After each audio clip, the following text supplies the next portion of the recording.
Não vai acontecer nessa eleição. Quem acha que o Renan vai ganhar em 2026 é maluco. Não vai. Mas aí é Twitter, né, Crepe? Todo mundo no Twitter é assim. Ah, para, Crepe. Isso aí é militante, cara. Bem-vindo ao canal aqui do Prometheus Gaudério. Vamos ver aqui, ó.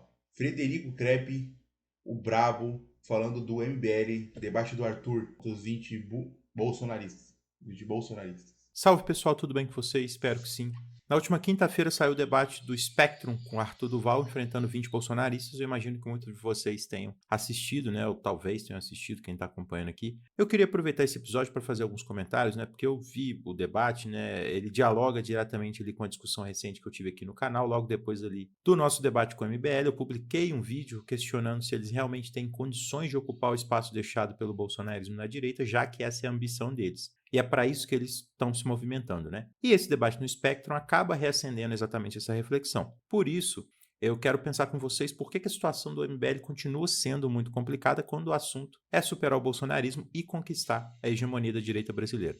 Antes de entrar no tema do vídeo, eu gostaria de agradecer quem tem acompanhado o canal até aqui. Gostaria já de pedir o joinha no vídeo para ajudar a alcançar mais pessoas. Eu também Tá dado. Dá o joinha aqui também já. E se inscreve no canal. Me ajuda a crescer aí, por favor. queria pedir para quem tem acompanhado o canal e ainda não se inscreveu, para dar essa força. Você pode se tornar membro do canal, temos vídeos exclusivos, lives exclusivas e as assinaturas começam com o valor de um cafezinho. Eu vou deixar o QR Code também na tela, caso queira ajudar a partir do Pix. E para quem está chegando agora no canal, fica o meu abraço de boas-vindas. Primeiro eu queria fazer 3 observações mais gerais sobre o debate, né, porque são pontos que não me escaparam quando eu estava assistindo, né. A primeira é que eu achei o debate bem ruim, assim, muito provocativo, sem muito conteúdo, esse formato ele pode acabar caindo nesse problema, né, de muita provocação, muita frase ali para corte, aquela busca ali do momento viral para um vídeo vertical, né? E faz parte do jogo, claro. Ele dá certo, né? O debate da. Qualquer debate 1 contra 30 que a gente tem visto aí é tudo. É tudo falácia, é baboseira, é um monte de gente que não entende o básico de argumentação. É um monte de cara que nunca debateu na vida, provavelmente.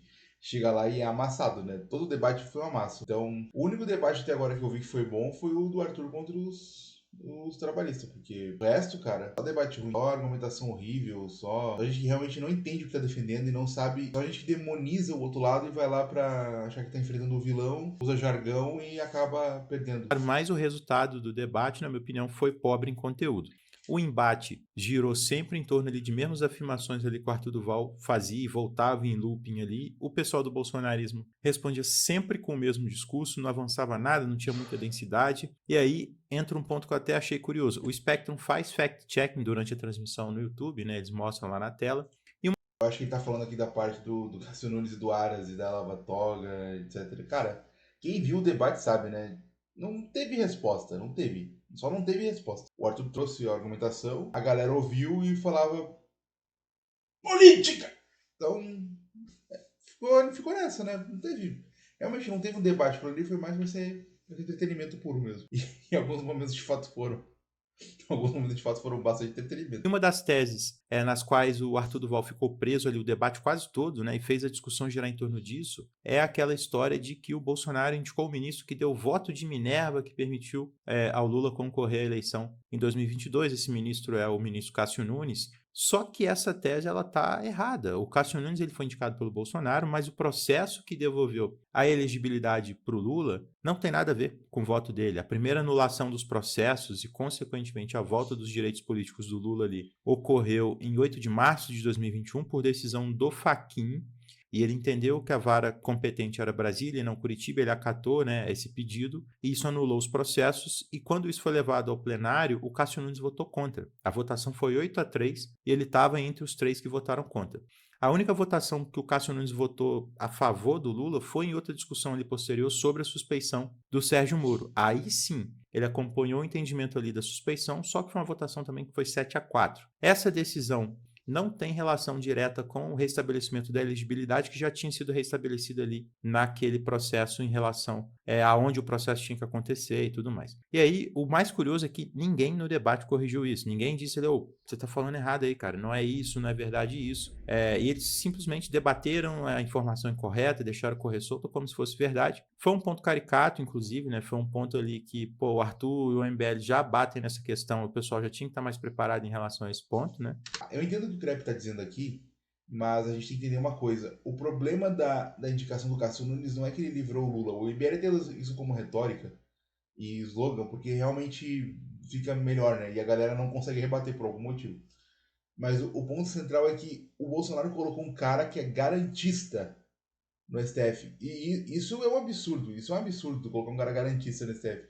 Tô sendo um governo de direita. Não faz o menor sentido. Eu acho que esse é o ponto que pelo menos eu e qualquer pessoa racional que enxerga essa questão vai bater, porque não faz sentido. Não faz sentido o Bolsonaro ter colocado lá. Só faz sentido se ele ganhou algo por baixo, né? Então, mas de novo, né? Eu acho que o MBL usa isso mais como ponto de retórica. Realmente. O Crepe tá certo. De fato, não foi o Cássio Nunes que livrou o Lula. Ele não teve um papel tão ativo assim quanto o MBL faz parecer. Mas, de novo, foi uma traição. Foi uma traição do Bolsonaro. Com quem quer. Com quem queria uma linha mais dura de combate à corrupção. Então, ideologicamente, ele traiu. Então, é uma das observações que eu faço, né? E uma última observação o discurso dos bolsonaristas é muito parecido com os setores do petismo, cara. É impressionante como a lógica repete, assim. O Arthur criticava o Bolsonaro por conta desse negócio de não enfrentar o sistema, por ter recuado numa série de pontos. E a resposta dos bolsonaristas era sempre a mesma, que ele não tinha correlação de forças, que o Congresso não deixou, que o sistema impediu, que não dava para fazer mais. Era muito parecido o discurso usado pelos petistas quando são confrontados ali em relação às políticas do PT, recuos, políticas na contramão ali do discurso eleitoral, né? O PT tem muito essa marca de ganhar a eleição com o discurso à esquerda e governar à direita. E aí, quando eles são questionados em relação a isso, é o mesmo discurso. É óbvio que o conteúdo do PT com o do bolsonarismo é diferente, tem algumas diferenças importantes, só que a estrutura da resposta. Ah, sim, eu acho que tem uma coisa meio purista em todo mundo quando fala. Até o próprio Crepe aqui, que eu respeito muito, mas aqui eu vou discordar dele. O, não tem como tu governar sozinho. Eu não tô passando pano pra PT, pra Bolsonaro, tá? Quero que os dois deem a mão e vão pro inferno. O ponto é, não tem como governar sozinho. E infelizmente é isso que uma galera acha que tem como fazer. Tu chega lá e tu vai dar um pau na direita, dar um pau na esquerda, fazer o que tu quiser. Não é assim que funciona. Sempre tem que fazer algum acordo ou ceder em algum ponto para tu poder conseguir ganhar em outro. Isso é política, isso é a política, não tem como. Quando tu é um deputado, beleza, tu pode bater em todo mundo. Tu até pode fazer com o Nick nem o Kim. Vai lá, é respeitoso, etc. Tu pode ter o perfil como o do Arthur, que era um cara combativo, que chegava dando pau em todo mundo. Mas quem realmente faz política, quem realmente faz alguma coisa séria, quem realmente faz o país andar é quem entende essas dinâmicas de poder e vai dialogando com todo mundo, né? Porque é isso, política é construção conjunta. Acho que tem nada a ver. Acho que essa é uma crítica que eu não acho legal de fazer. É muito fácil tu estar no teu quarto aí com a estante atrás cheia de livro e ficar falando porque o PT governou com a direita, porque o Bolsonaro governou se deu pra esquerda. Sim, eles eram executivo, eles eram presidente, eles vão ter que fazer isso. Acho que quando cai nessa crítica mais purista, não dizendo que é por causa do crepe, tá? Mas quando cai nessa política, essa crítica mais purista, acaba ficando só meio infantil mesmo. É o Ayrton Senna ali atrás? E aí, essa identidade foi construída em torno do Bolsonaro de uma forma até semelhante como o Lula também se construiu como liderança, com essa identidade ao redor da esquerda, né? Só que aí entra o erro crucial do MBL, um erro que eles carregam até hoje, né? O MBL apoiou o Bolsonaro no segundo turno de 2018, só que em 2020, com a saída ali do Sérgio Moro, com o início de uma crise ali política, com a questão da pandemia que o Bolsonaro estava mergulhando numa popularidade ali que beirava ali de 20 a 25%, que era muito baixo, eles enfrentaram diretamente o bolsonarismo, enfrentaram com muita força. Não, aquilo tá errado, crepe. O MBL quebrou antes. Eu lembro até da treta lá que. Acho que até o Nando Moura quebrou antes com o Bolsonaro. Porque o MBL, se eu não me engano, quebrou antes do Nando Moura. E eu acho que foi lá no final de 2019. Então, não foi por popularidade. Até que na época o MBL apanhava quem cachorro morto, cara. O Nando Moura também. Putz, tá maluco. Eu não acho que foi em 2020 não, hein? Agora ele foi em 2019. Acho que tu viajou. Eu acho que ia apostando que o bolsonarismo ia desidratar. E quando você vai lá ver a live que o Arthur tá lá comemorando, meio que comemorando a derrota do Bolsonaro em 2022, né, xingando os bolsonaristas, mostrando ali a diferença que faltou para o Bolsonaro ganhar, e meio que indicando, vocês não ganharam porque a gente não se engajou, vocês não ganharam por nossa culpa e tal. Esse meio que eu avisei, né? Isso virou ouro para o bolsonarismo, porque eles podem virar e falar, olha, viu, vocês foram responsáveis pelo Lula. Não, não, não, calma, calma, cara, calma, calma, calma. Não, eu não acho que foi nesse sentido, tá? Eu acho que ele quis dizer mais. É que aqui é uma questão de interpretação, né? Depende da pessoa que tá ouvindo. Eu lembro de ter visto isso e na época eu entendi o seguinte: que ele falou que as besteiras que o Bolsonaro fez, tudo que ele ficou de passando pano pra corrupto, botando o petista na PGR, o Cássio Nunes, que é um garantista no STF, a Lava Toga, discurso todo mundo já sabe, todo mundo já sabe. Até onde, pelo que eu entendi, foi isso que o Arthur quis dizer. Que quando o Bolsonaro aglutinou essa galera toda da direita, e seja, tu pegava desde o maluco que defendia intervenção militar, até o cara que era um esquerdista, mas que gostava de liberdade econômica e não gostava tanto do Lula, ele aglutinou toda essa galera. Na hora em que ele começa a imitar uma pessoa morrendo, na hora em que ele começa a botar petista na PGR, na hora em que ele começa a sancionar o juiz de garantias lá com a PEC da segurança, na hora em que ele começa a ficar passando um monte de lei que eu gosto da frase do 38, né? Um monte de lei feminista lá que acho que sancionou da Marina Ferrer, né? Cara, nessa hora ele foi perdendo gente, cara, ele foi desidratando. Ele desidratou total. Então esses votos, tá certo, quando ele foi contra o Lula, ele foi contra o diabo, né? Claro. Foi o bosta do Bolsonaro contra o demônio do Lula. Mas na hora do vamos ver, ele perdeu tanta gente que não deu liga. Não teve como continuar. Eu acho que foi isso que o Arthur quis dizer, tá? Esse é o meu ponto todo. O Arthur quis dizer isso, que ele perdeu tanta gente fazendo essas besteiras. Eu acho até que muita gente do MBL votou nele, tá? No segundo turno, eu tenho certeza.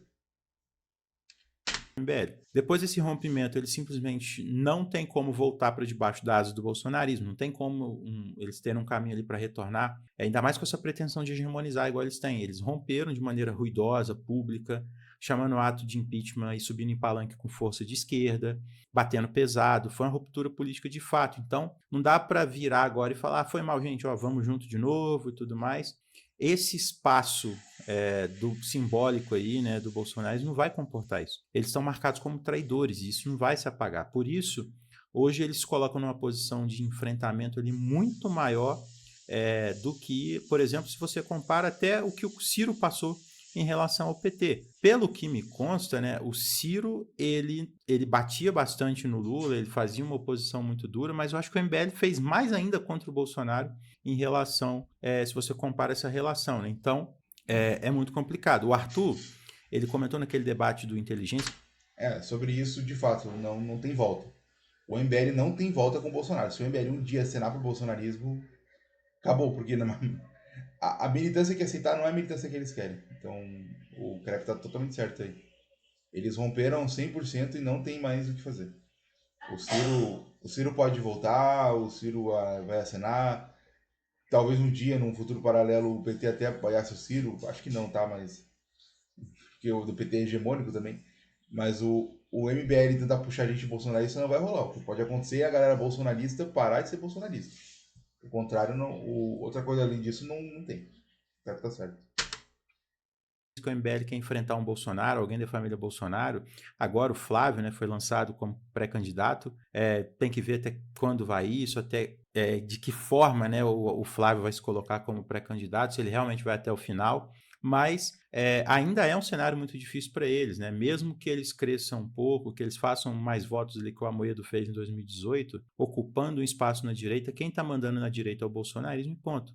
E aí entra algo que eu já ensaiei na semana passada, que é o seguinte: o MBL ele se inspira em movimentos políticos que não conversam com a realidade brasileira. Por mais críticas que eu faça ao bolsonarismo, e não são poucas, o fato é que o bolsonarismo ainda fala com o Brasil profundo.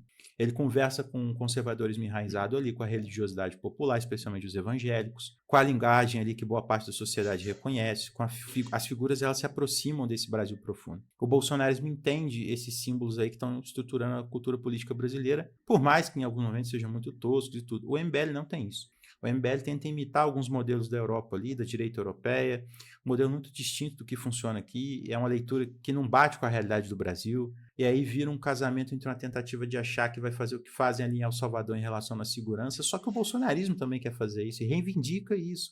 E aí mescla um monte de coisa, mescla uma linha econômica que é a reprodução desse modelo que está dando errado no Brasil desde os anos 90, aí adota uma retórica mais extremada, e aí junta um monte de influência ali, uma leitura ali com a pitada do patrimonialismo, dessa crítica ao patrimonialismo que ajudou a fundar o PSDB, né? Que guiou muito essa fundação do PSDB, e aí você pega ali figuras do MBL, que, se eu não me engano, é o Ricardo Almeida já dando declaração de que o Brasil não pode ter estatal, que tem que privatizar estatal porque tem uma cultura patrimonialista, e aí vai misturando uma série de questões que não fazem sentido, que aí, por exemplo, essa crítica ao patrimonialismo, ela se choca ao que a direita europeia tem feito em relação aos governos que eles estão ocupando, em relação ao governo da Polônia, ao governo da Hungria, a outros governos. Então, assim, como... Tá, mas é que assim, ó, o Crepe. Ah, eu não sei, tô disparando o Crepe aqui. Eu entendo a crítica dele, de fato. Não tem como tu dizer que o MBL tem a mesma projeção na camada mais baixa da população. Não tem, não tem.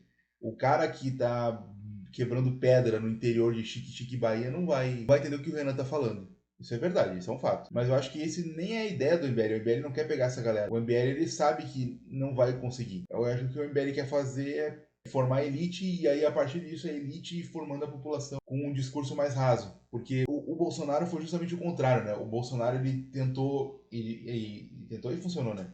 Ele foi lá e ele tentou ir direto na galera mais rasa, na galera mais baixa. Ele não construiu nada. O MBL, ele tem mais um projeto de poder duradouro. Eu só tô falando da visão deles, tá? Eu não tô dizendo que eu acho que vai dar certo, eu não acho. Mas na visão deles, que eu entendo, eles têm um projeto de 20 anos, não tem um projeto de 4 ou 8 anos. Eles querem primeiro construir uma elite, essa elite ascender ao poder, e aí essa elite começar a distribuir o poder do MBL e e influenciar a galera mais de baixo. Não vai acontecer nessa eleição. Quem acha que o Renan vai ganhar em 2026 é maluco, não vai. Mas daqui a uns, sei lá, 16, 24, 32 anos, cara, é possível. Eles são muito consistentes, isso não dá pra negar. Consistência eles têm. E eles têm vontade de fazer acontecer, né? Quem sabe com 50, 60 anos o Renan não vira presidente do Brasil. Não é impossível, não. Essa distância da realidade aparece até nas estratégias que eles adotam, né? O Twitter é um exemplo disso, né? A bola do MBL é muito agressiva no Twitter, ela é muito complicada de lidar. É uma turma xingando ali quem pensa diferente, atacando a inteligência dos outros, atacando família, atacando tudo, né? Mas aí é Twitter, né, Creb? Todo mundo no Twitter é assim. Aí bolsonarista, trabalhista, dandete, petista, comunista, todo mundo é assim no Twitter. É só a raspa do tacho mesmo. Essa parte ruim da sociedade. Figuras públicas ali postando barbaridades para tentar ganhar engajamento, né? Outro dia eu vi um ali defendendo submissão feminina, defendendo que mulher não tem que trabalhar. A Espectro Cinza, por exemplo, ela concorda com esse tipo de visão sendo propagada? Isso é linha política do partido? Mesma figura defendendo que beneficia... Ah, para, Crepe, isso aí é militante, cara. Se for pegar isso daí, tu também não tem nada. Tu pega os trabalhos falando merda o tempo inteiro. Não Crepe, tá? Os militantes que defende o trabalho. Tu pega a galera aí dizendo que o MBL é fascista, tu pega a galera falando que a Spectrum era racista, tu pega. Isso daí tem um monte, isso daí é só gente idiota. Isso é militante.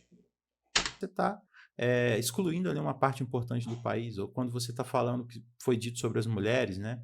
E ainda tem mais, você está disputando politicamente com uma força política que já está hegemonizando esse espaço. O próprio bolsonarismo consegue emular com muito mais eficiência algum desses discursos mais extremos também. Então, o que sobra, né? Sobra uma disputa aí Não sobrar nada pros Betinha. É isso que sobra. para ver quem é mais de direita, totalmente desequilibrada, né? Essa competição interna para ver quem é o verdadeiro representante da direita raiz, mas sem essa diferença aí de projeto, desconectada ali do cotidiano da população, e aí no fim das contas é uma luta por hegemonia dentro de um nicho muito pequeno, que você até fala na internet, né? Que você até consegue juntar algumas pessoas, mas que acaba não representando o país real. E isso limita brutalmente a possibilidade do MBL ocupar o espaço que eles estão imaginando que eles vão ocupar. Enfim, gente, é isso. Espero que vocês tenham gostado. É o que eu falei. Eu entendi a crítica dele, ela é válida, etc. Mas eu acho que ele não entendeu a ideia do MBL. O MBL não é um movimento de 8 anos, 4 anos. A ideia deles é ser bem mais longevo que isso, né? Então, esperar pra ver, né, se isso vai acontecer. Eu não acredito muito. Mas é isso aí, então. Gostou? Deixa o joinha, se inscreve. Tchau.